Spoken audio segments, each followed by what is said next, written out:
bahari, rumput laut, ekosistem mangrove, terumbu karang, serta beragam jenis biota laut.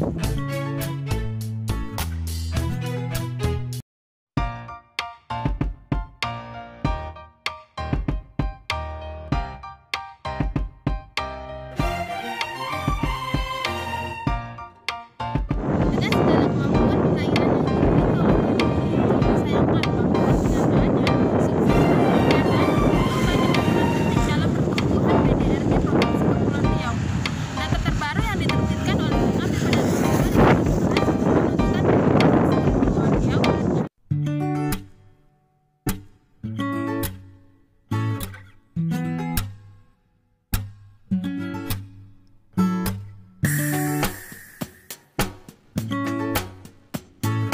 salah satu penyebab sumberdaya tersebut adalah illegal fishing yang dilakukan oleh pengusaha lokal dengan kapal tangkap besar maupun pihak asing yang memasuki Indonesia perbatasan Laut Cina Selatan.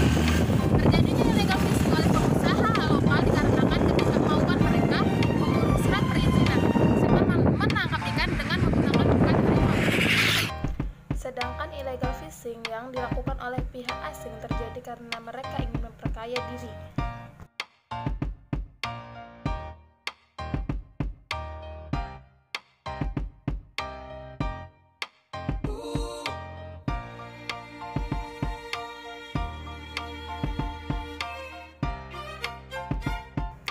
Masalah ini sejatinya sudah menjadi perhatian bagi pemerintah Kepri maupun KKP.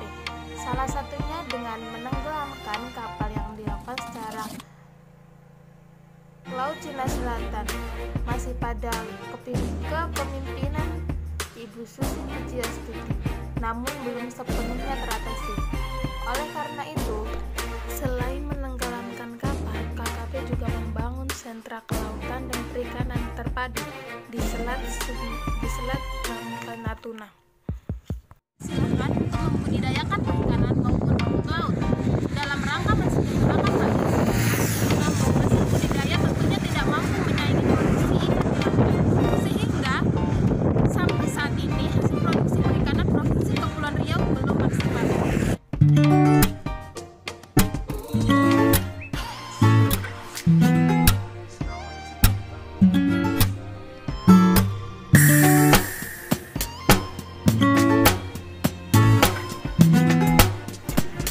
Melimpahnya sumber daya perikanan di Indonesia seharusnya juga akan lebih meningkatkan pendapatan nelayan dalam memenuhi kebutuhan hidupnya.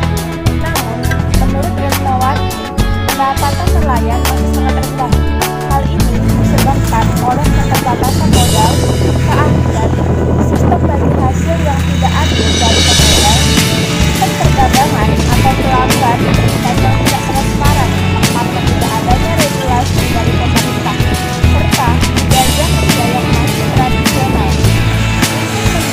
Untuk keberlanjutan pengelolaan perikanan tangkap dibutuhkan beberapa strategi, diantaranya perbendayaan sumber daya manusia untuk memanfaatkan potensi sumber daya ikan, peningkatan kualitas produk perikanan, peningkatan kemampuan nelayan mandiri, peningkatan penguasaan area konservasi, penyuluhan kepada nelayan bagi kelestarian sumber daya manusia, manajemen terpadu bagi peningkatan ekosistem perairan, standarisasi perikanan skala kecil, dan pengaturan jumlah dan harga ikan di pasar.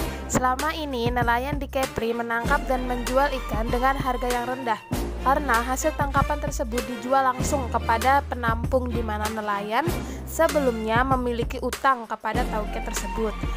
Hal tersebut membuat nelayan tidak bisa menjual ikan dengan harga yang layak agar hasil nelayan dapat dijual dengan harga yang layak, sehingga dapat meningkatkan kesejahteraan nelayan. Tempat pelelangan ikan memiliki peran penting bagi nelayan karena merupakan faktor yang dapat meningkatkan usaha dan kesejahteraan nelayan.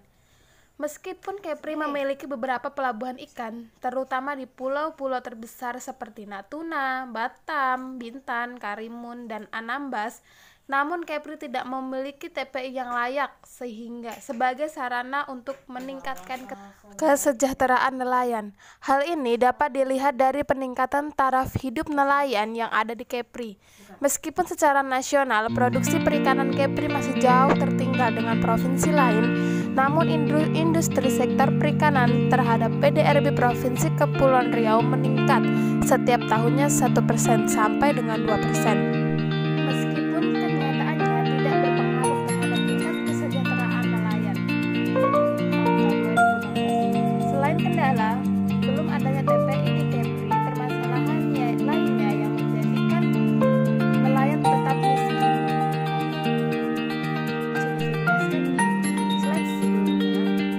Provinsi Kepri yang merupakan wilayah kepulauan belum mengoptimalkan sumber daya perikanan yang ada.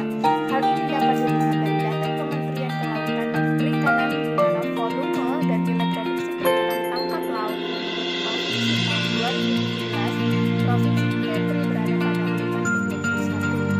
Provinsi yang memiliki produksi perikanan tangkap laut terbesar di Indonesia adalah Sumatera Utara, Maluku, dan Jawa Timur. Jika dilihat dari jumlah nelayan berdasarkan provinsi, masih didominasi oleh Provinsi Jawa Timur, Sumatera Utara, dan Jawa Barat. Sementara Provinsi Kepri pada urutan ke-9 sumber daya ikan yang dimiliki menjadi unggulan di Provinsi Kepulauan Riau.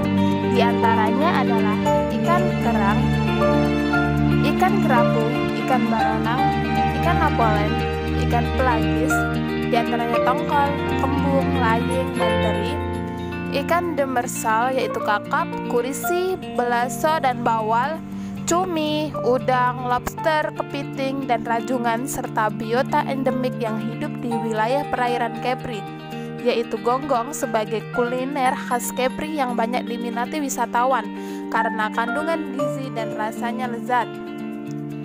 Tingkatkan riset bidang maritim.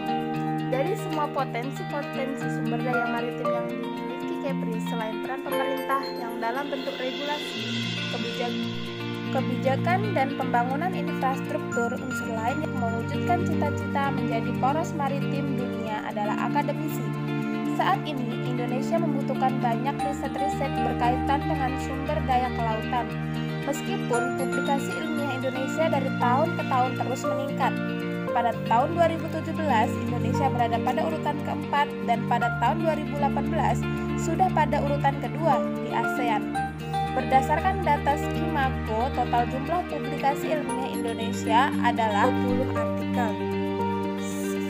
Namun dari semua jumlah artikel ilmiah tersebut, penelitian bidang teknik kelautan hanya 300 saja dan bidang oceanografi berjumlah 534 artikel.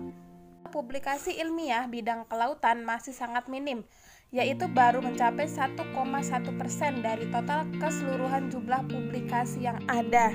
Hal ini tentu saja menjadi tantangan bagi Indonesia yang merupakan negara maritim dan cita-cita poros maritim yang dicanangkan pemerintah, mengingat begitu luasnya lautan Indonesia untuk diteliti dari berbagai aspek. Dalam menyumbangkan pemikiran tentang kebijakan pengelolaan sumber daya kelautan sangat diperlukan untuk mencapai cita-cita Indonesia sebagai poros maritim dunia. Nah, dengan penelitian dan banyaknya inovasi riset dalam pemberdayaan maritim.